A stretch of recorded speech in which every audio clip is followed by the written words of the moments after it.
I'm coming to that point in maining a character. You know what they say? Stay too long and you, get the ick or something, I don't know. I'm not tired of Venom, but I want to see the world, do new things. I want to cheat on my bitch husband. Having a main in Xrd doesn't have to feel like marriage, but at times it does feel like I'm tied to my character in the way that the Brexit geezer feels tied to the old ball and chain. But I'm getting sick of my goat, or maybe more accurately, I feel like the comfort that I found in the character has made me stagnate. And while I could watch VODs or analyze my own matches heading into training mode more, I just don't want to do that. And not for the usual fear that training mode brings. I'm trying to avoid falling out of love with Xrd in general, and sitting there playing nobody but myself, it wouldn't help.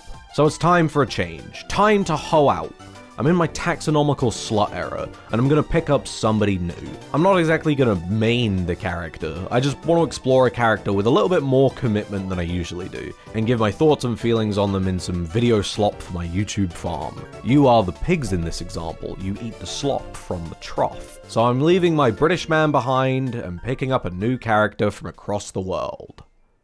I picked up Axel. My preconceived idea of Axel is that he was a pretty one-dimensional zoner that either feasts or famines. There's not many online, and not to be a dick, none of the ones that oink around the player lobbies are anywhere near the level of Scope Dog or Leapfrog Pocho, character specialists who will put anyone through the floor for hours. So really, my impression of the character is based on almost entirely vibes. He looks English, he is English, he has the English wealth disparity baked into his kit.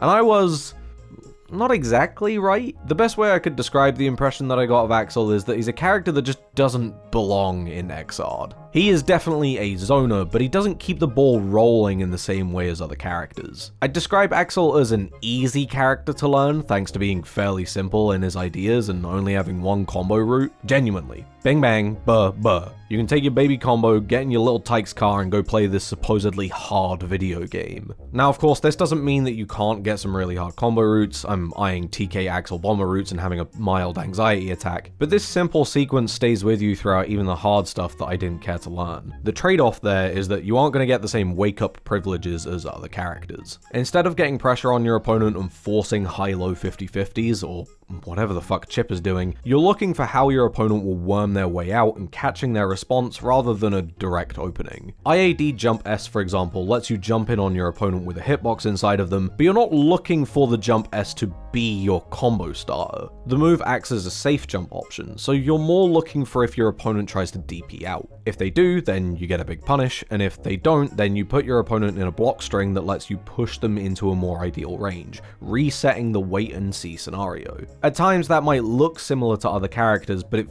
feels fundamentally different, in part due to how reactive your kit is rather than proactive.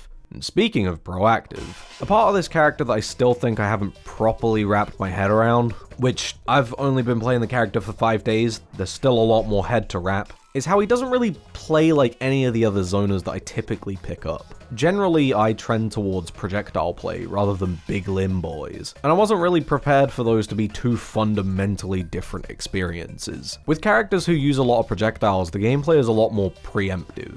When you throw out a fireball with Sim, that fireball is an element that you build the rest of your scenario around. Your opponent is forced to deal with it, sometimes in a way that you can react to, and sometimes in a way that you have to read. But by throwing out the fireball, you control the pace of the situation. By having access to control on the screen in a way that is disconnected from the character, you're building plans before a situation occurs and then playing off of the results of that plan. With Axel, you have big button.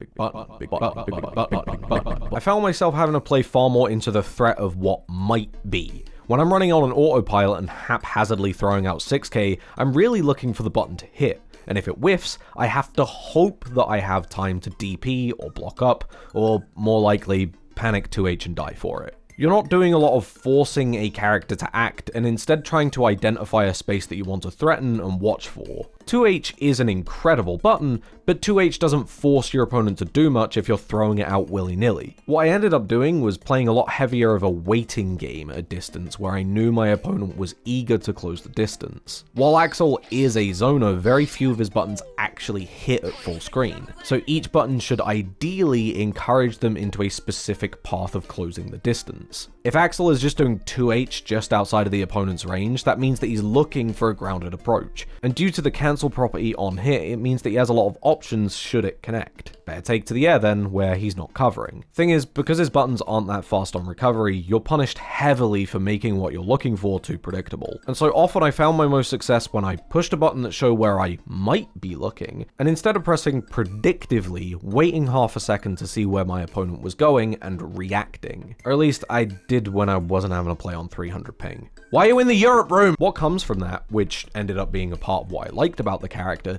is that I feel like I had to be engaged a lot more with every interaction. When I'm playing Venom or Coom, it feels like I'm just kind of letting the game run itself, especially against players that are a lower skill level. You just kind of turn your brain off and let the flowchart take the wheel. Hey, yippee, my set play won me the game and I didn't learn any.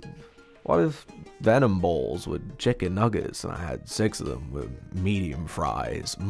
By having less solidified set play and pressure, it kind of felt like I was playing more Guilty Gear, and I loved that. Like, the character that you're playing is so simple in ways that don't manifest as pressure that you're engaging much more with what your opponent is doing, thinking about their tools and what they want as both players with tendencies and characters with effective win conditions. That doesn't solve the Guilty Gear problem that expands to a general fighting game problem of players who are below your skill level being pretty unengaging, but at least for the first couple of interactions, you need to be taking in how they respond, instead of, you know.